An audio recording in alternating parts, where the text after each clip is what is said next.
என்ன 10 மாசம் பெரிய கஷ்டப்பட்டேன். ஒரு லைட்டு கிடையாது, ஃபேனு கிடையாது, ஏசி கிடையாது. வெயிலா இருக்குல்ல, வெயிலா இருக்குது. ஏசி போட்டா அந்த நேரம் கொஞ்சம் லேபர் பிரச்சனை. ஆக்ஷன். 10 மாசம் நீ என்னடா பண்ண அம்மா பார்த்து என்னடா பண்ணி கேப்ப நீனு. அவன் கூட பேசினா பதில் பேசுவான். ஏசி கிடையாது, ஃப்ரிட்ஜ் கிடையாது, எதுவுமே கிடையாது. நான் வேற ஒரு கிரிக்கெட் பிளேயர். நான் எனக்கு விளையாடுறது ஒரு பிச்சு கிடையாது.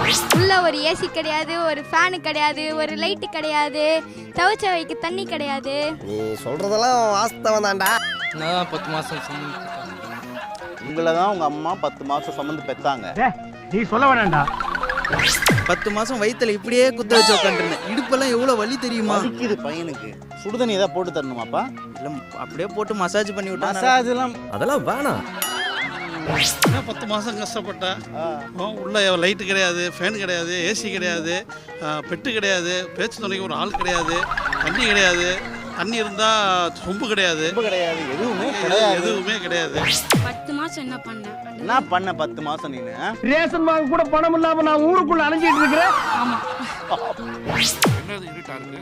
என்னது ஒரு இருட்டா இருக்கு? லைட்டை போடுங்க. லைட்டை போடுங்க. ஆஹா, திட்டிட்டாங்கய்யா.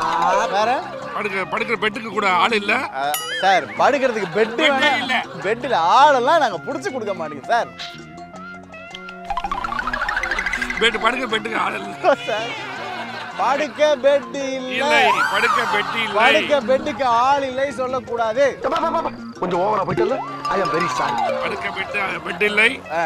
அடுத்து நீ என்ன கேட்க போறங்கிறது எனக்கு தெரியும். ஆள் இல்லை.